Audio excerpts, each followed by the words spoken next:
So here we are going to discuss about general properties of superconducting materials. હવે તમને તો પહેલાં ખબર જ હશે કે અમુક એની પ્રોપર્ટી, જેમ કે એમાં શું ફેરફાર આપણે જોવા મળે જ્યારે એક મટીરિયલ સુપર કન્ડક્ટિંગ મટીરિયલ બની જાય, એની ઇલેક્ટ્રિકલ રેઝિસ્ટિવિટી એ 0 થઈ જાય, રેઝિસ્ટન્સ જ ના હોય અંદર, બરાબર. પછી એક બીજી છે the magnetic flux lines are expelled from the material.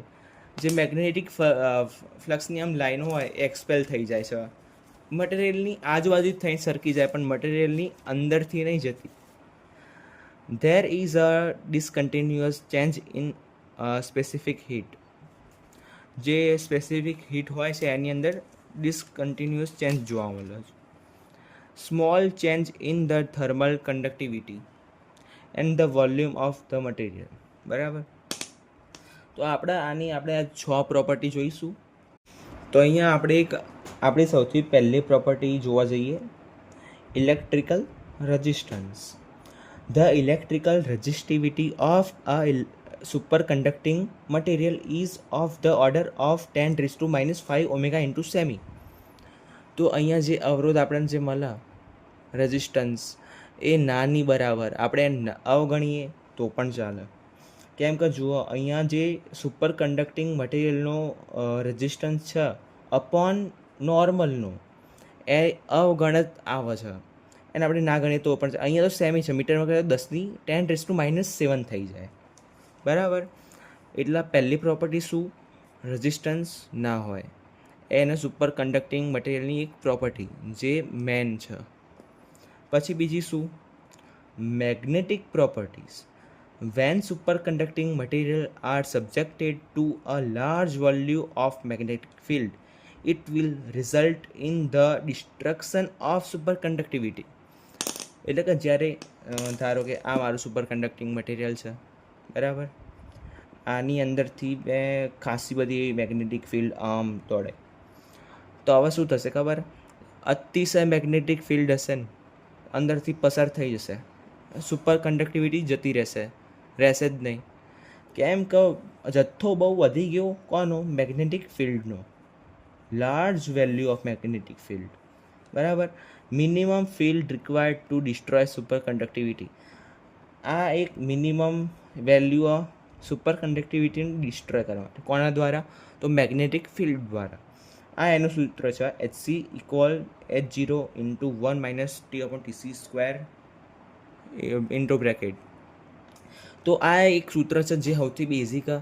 આના ઉપરથી તમને ખાસા એવા દાખલા તમને જોવા મળી શકે છે પરીક્ષામાં. તમે આ એક સૂત્ર ઉપરથી તમે 4 માર્ક્સનો દાખલો ગણી શકો છો ઇઝીલી, બરાબર. તો આ સૂત્ર તમે યાદ રાખજો.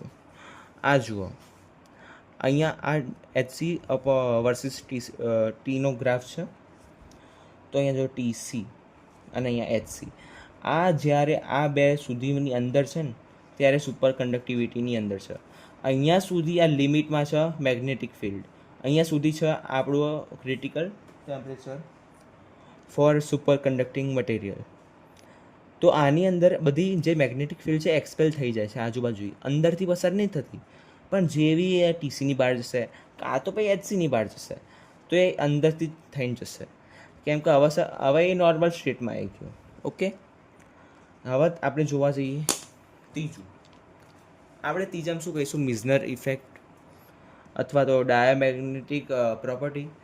Van a normal conducting material is placed in a magnetic field of flux density B. એટલે કે જ્યારે આપણે કોઈ નોર્મલ કન્ડક્ટિંગ મટીરિયલ હોય એને આપણે મેગ્નેટિક ફિલ્ડમાં મૂકીએ જેની ફ્લક્સ ડેન્સિટી આપણે B હોય, the lines of force the penetrate through the material at T > TC.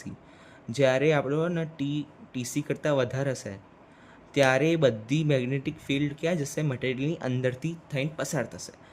On the other hand, if the material cooled for superconductivity, એટલે કે આવા TC મોટો કોના કરતાં? T કરતાં, તો થયો એ સુપર કન્ડક્ટિવિટી માટે કૂલ થયો. Magnetic lines of force are ejected out of material. આવા શું થશે? પાછી આવું થઈ જશે, બહાર એક્સપેલ થઈ જશે, એ અંદરથી નહીં જાય.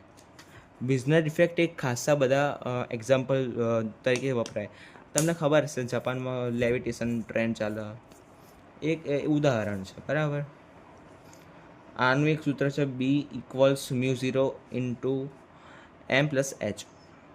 જ્યારે આપણે સુપર કંડક્ટરની અંદર શું હોય, બી હંમેશા એક જીરો જ હોય. હવે આપણે જોઈએ ચોથી પ્રોપર્ટી. ચોથી પ્રોપર્ટી આપણે કહે છે ઇફેક્ટ ઓફ પ્રેશર. અમુક એવા સર્ટેન મટીરિયલ્સ હોય જેને આપણે સુપર કંડક્ટિવિટી સ્ટેટમાં આપણે લાવવું હોય તો આપણે એનું પ્રેશર જે હોય એ ઇન્ક્રીઝ કરવું પડે.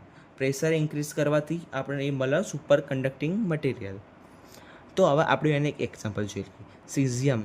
સિઝિયમ ધાતુ એક એવી ધાતુ છે જે નોર્મલ પ્રેશર ઉપર તો આપણે નોર્મલ જ રહે છે બરાબર, પણ જ્યારે આપણું પ્રેશર ઇન્ક્રીઝ કરીએ, અહીંયા શું લખ્યું 110 કિલોબાર, જ્યારે એટલું એનું પ્રેશર થાય ત્યારે એ બની જાય સુપર કંડક્ટર. પછી એમાંય એવું બધું જે એવા બધા પ્રોપર્ટી છે એ ફોલો કરતું હશે. તો આ શું હતું, ઇફેક્ટ ઓફ પ્રેશર. હવે શું આવ્યું પાંચમું, ઇફેક્ટ ઓફ ઇલેક્ટ્રિક કરંટ. હા, જેમ આપણે જોયું કે મેગ્નેટિક ફિલ્ડ બહુ એક્સેસિવ વધી જાય, એ ઓલું ડિસ્ટ્રોય થઈ જાય, એવી જ રીતે large current ડિસ્ટ્રોયઝ the super conductivity. તમે અતિશય કરંટ આપશો એને, અતિશય બધું કરશો તો એ ડિસ્ટ્રોય થઈ જ જશે સુપર કંડક્ટિવિટી. એનો મિનિમમ કરંટનું સૂત્ર જાણવું હોય તો શું થાય, 2πr ઇન્ટુ HC બરાબર. એટલે આપણે વધારે કરંટ આપીએ તો પણ સુપર કંડક્ટિવિટી ખોરવાઈ જાય, તો એ આપણે ધ્યાન રાખવું જોઈએ. તો આવા છઠ્ઠો જે પ્રોપર્ટી છે શું છે, isotropic effect. The presence of isotopes slightly changes the transition temperature of the superconductor. જે આઇસોટોપ્સ હોય એના જે અમુક ચેન્જ હોય એ ટેમ્પરેચરમાં પણ અસર કરે સુપર કંડક્ટરના. જેમ કે એટોમિક માસ છે ઓફ Hg 199.5 ગ્રામથી તે 203.4 ગ્રામ. The transition temperature of isotopes of Hg 4.185 kelvin to 4.146 kelvin. તો મેક્સવેલે આપણે એવું બતાવ્યું હતું કે the translation temperature is inversely proportional to square root of the mass of the isotope of a single superconductor. Tc.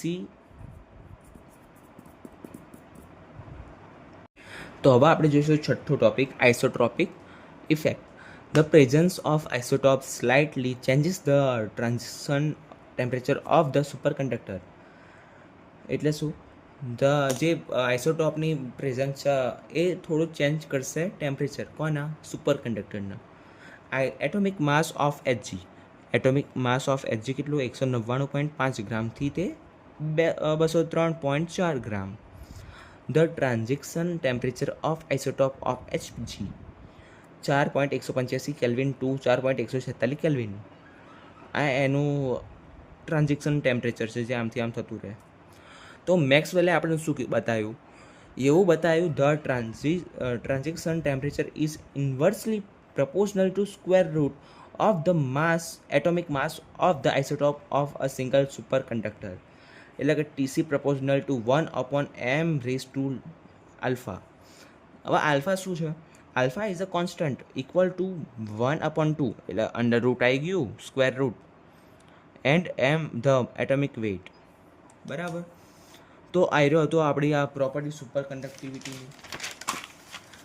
I hope તમને ગમી હશે, થોડી ઘણી સમજણ પડી હશે. Okay, thank you.